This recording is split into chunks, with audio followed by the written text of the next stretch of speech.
চাইনিজের যে কোনো প্রিপারেশন আমরা খুবই ভালোবাসি। তো এই খাবারটা বাইরে থেকে না কিনে বাড়িতেই বানিয়ে ফেলতে পারো খুব কম সময়ে। আর খেতেও কিন্তু ভীষণই টেস্টি হয়। সো হ্যাঁ everyone, welcome to Moumita's dream. আজকে রেসিপি কলকাতা স্ট্রিট স্টাইলে চিকেন চাউমিন। এখানে কিছুটা বোনলেস চিকেন নিয়েছি, আর চিকেনটা লম্বা ও পাতলা করে কেটে নিয়েছি। এবারে চিকেনটা ম্যারিনেট করে নেব। তার জন্য চিকেনের মধ্যে দিয়ে দিয়েছি হাফ চামচ নুন, হাফ চামচ গোলমরিচ গুঁড়ো, হাফ চামচ লঙ্কা গুঁড়ো, 1 চামচ পাতিলেবুর রস, হাফ চামচ আদা রসুন বাটা আর 1.5 চামচ কর্নফ্লাওয়ার। এবার সব কিছুকে হাতের দ্বারা মিক্স করে নেব। দেন 20 মিনিটের জন্য রেস্টে রেখে দেব। এদিকে কড়াইতে বেশ খানিকটা জল গরম করে নিয়েছি চাউমিনটা সিদ্ধ করব বলে। জলটা গরম হয়ে গেছে, দিয়ে দিয়েছি চাউমিনগুলো। চাউমিনটাকে খুব বেশি পরিমাণে সেদ্ধ করা যাবে না। আমি এখানে 5 মিনিটের মতো চাউমিনটা সেদ্ধ করে নিয়েছি। এদিকে চাউমিনটা সেদ্ধ হয়ে গেছে, দেখে বুঝতে পারছো আশা করি খুব একটা বেশি পরিমাণে চাউমিনটা আমি সেদ্ধ করিনি। এবার চাউমিনটা জল ছেঁকে নেব। কড়াই গরম করে নিয়ে দিয়ে দিচ্ছি 2 চামচ রিফাইন্ড অয়েল। তেলটা গরম হয়ে গেলে দিয়ে দেব ম্যারিনেট করে রাখা চিকেনগুলোকে আমি লাল করে ভেজে নেব। এখানে জানিয়ে রাখি, আমি চিকেনগুলো লম্বা করে কেটেছি। যদি তোমরা চাও চিকেনগুলো ছোট ছোট করেও কেটে নিতে পারো। এক পিঠ ভাজা হয়ে গেছে, এবার পাল্টে নেব এবং আর এক পিঠ ভেজে নেব। এখানে চিকেনগুলোকে আমার 2 পিঠ ভেজে নেওয়া হয়ে গেছে। এবার চিকেনগুলো অন্য একটা পাত্রে তুলে রাখবো, আর একইভাবে বাকি চিকেনগুলোকেও ভেজে নেব। একসাথে সব চিকেন ভাজতে যাবেন না, তাহলে কিন্তু চিকেনগুলো লেগে যেতে পারে একটা আরেকটার সাথে। এরকম অল্প অল্প চিকেন ভেজে নিয়ে সেকেন্ড ব্যাচে বাকি চিকেনগুলো ভেজে নিতে পারেন।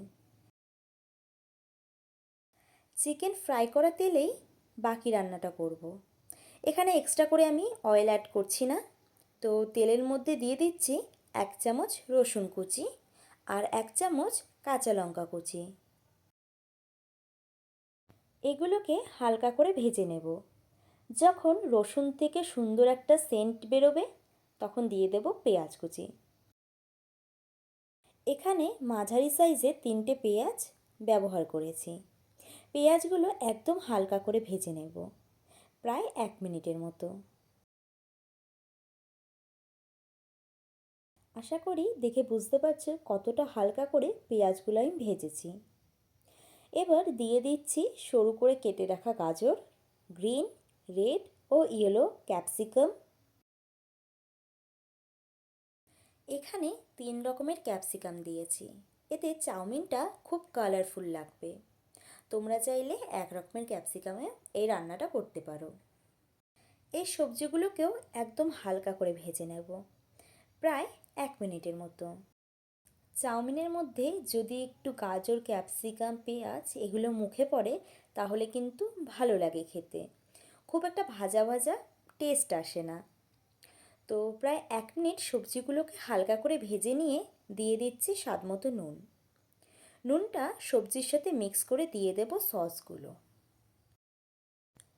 দিয়ে দিচ্ছি 1 চামচ ভিনেগার, 1 চামচ রেড চিলি সস, 1 চামচ টমেটো সস আর 1 চামচ ডার্ক সয়া সস। এবার সব সসগুলো সবজির সাথে মিশিয়ে নেব। যদি লাইট সয়া সস তোমাদের কাছে অ্যাভেলেবেল থাকে, তাহলে 2 চামচ ইউজ করবে। সসগুলো সবজির সাথে ভালো মতো করে মিশিয়ে নিয়েছি।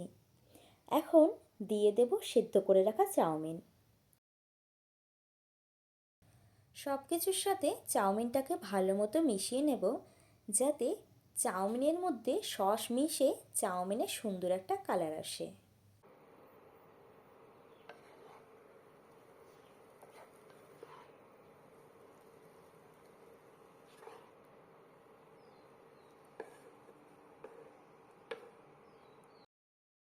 প্রায় 1 মিনিটের মতো চাউমিনটাকে নাড়াচাড়া করে নিয়েছি। এখন দিয়ে দেব ভেজে রাখা চিকেনগুলো আর অল্প পেঁয়াজ কুচি। সব কিছু একসাথে মিশিয়ে নেব। ভাবছো তো পেঁয়াজ কুচির কাঁচা গন্ধ বেরাবে? একদমই না। আরও 2 মিনিট চাউমিনটাকে ভেজে নেব, যাতে চাউমিনের মধ্যে সেদ্ধ গন্ধটা বেরিয়ে যায়। আর ততক্ষণ পেঁয়াজগুলো হালকা ভাজা ভাজা হয়ে যাবে। এমনভাবে পেঁয়াজ দিলে খাওয়ার সময় মুখে পড়ে খুব ভালো লাগে, আর পেঁয়াজের একদমই কাঁচা গন্ধ বেরায় না। অলমোস্ট তৈরি। নামানোর আগে দিয়ে দেব 1 চামচ গোলমরিচের গুঁড়ো আর অল্প স্প্রিং অনিয়ন। ব্যাস তৈরি হয়ে গেল কলকাতা স্ট্রিট স্টাইলের চিকেন চাউমিন। অনেক তো খেয়েছো রেস্টুরেন্টে, একবার এরকমভাবে বাড়িতে বানিয়ে দেখো, খেতে কিন্তু দারুণ লাগে। আর কলকাতা স্ট্রিট স্টাইলের যদি এগ চাও চাও, তাহলে আমার চ্যানেলে আছে, গিয়ে ভিজিট করতে পারো। লিংক আমি ডেসক্রিপশনে দিয়ে দেব। তাহলে আর দেরি কিসের, চটজলদি বানিয়ে ফেলো সন্ধেবেলা স্ন্যাক্স হিসাবে কলকাতা স্টাইলে চিকেন চাও। যদি এই রেসিপিটা তোমাদের জন্য হেল্পফুল হয়ে থাকে, তাহলে ভিডিওটাতে একটা লাইক দিয়ে যেও। আর এরকম নতুন নতুন ভিডিওর জন্য আমার চ্যানেলটাকেও সাবস্ক্রাইব করো। দেখা হবে নতুন এক ভিডিওর সাথে। ততক্ষণের জন্য টাটা।